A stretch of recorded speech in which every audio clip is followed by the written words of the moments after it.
નમસ્કાર, આપ જોઈ રહ્યા છો નેશન પ્લસ ન્યૂઝ. હું છું આપની સાથે હેતલ ભગત.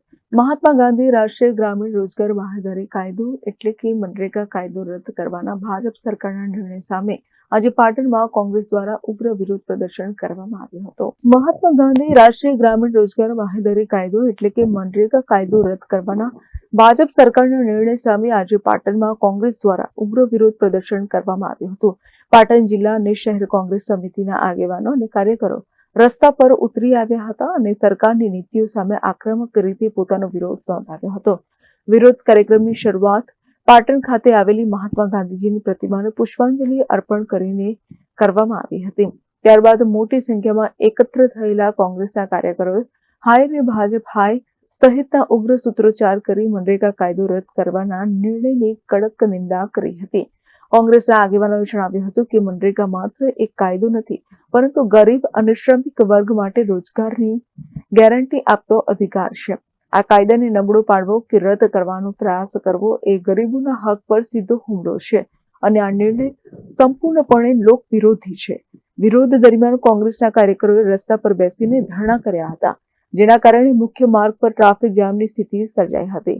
પરિસ્થિતિ તણાવપૂર્ણ બનતા પોલીસ અને કોંગ્રેસના કાર્યકરો વચ્ચે ખેંચતાણના દ્રશ્યો પણ સામે આવ્યા હતા. કાયદો અને વ્યવસ્થા જાળવવા માટે પોલીસે વિરોધ કરી રહેલા કોંગ્રેસના આગેવાનોની અટકાયત કરી હતી. આ દરમિયાન પણ કોંગ્રેસના કાર્યકરો સરદાર વિરુદ્ધના નારા લગાવતા રહ્યા હતા. આ સમગ્ર મામલે પાટણ જિલ્લા કોંગ્રેસ પ્રમુખ ધેમર દેસાઈએ જણાવ્યું હતું કે જો કેન્દ્ર સરકાર મનરેગા જેવા કલ્યાણકારી કાયદાને નબળો પાડવાનો પ્રયાસ ચાલુ રાખશે તો કોંગ્રેસ આગામી સમયમાં વધુ ઉગ્ર જન આંદોલન કરશે તેવું જણાવ્યું હતું. સમિતિ દ્વારા ભારતીય જનતા પાર્ટીના મહાત્મા ગાંધી વિરુદ્ધ નીતિઓના કારણે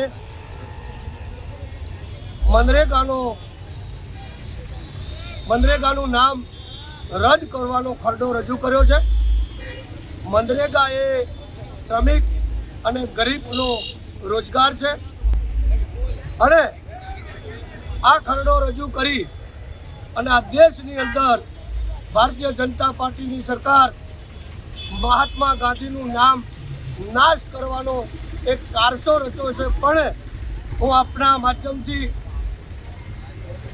ભારત દેશની અને ભારતીય જનતા પાર્ટીની આ સરકારને જણાવું છું કે ભારત દેશની જનતાના રગ રગમાં મહાત્મા ગાંધીનું નામ છે અને રહેશે.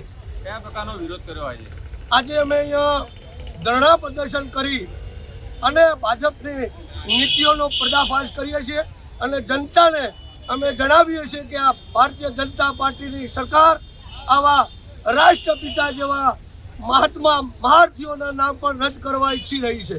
Bureau report nation plus news. સમાચારોના સતત અપડેટ મેળવવા માટે અમારી નેશન પ્લસ ન્યૂઝની યુટ્યુબ ચેનલને સબસ્ક્રાઇબ કરો, બેલ આઇકન દબાવો અને જોડાયેલા રહો ફેસબુક, ઇન્સ્ટાગ્રામ અને ટ્વિટર પર.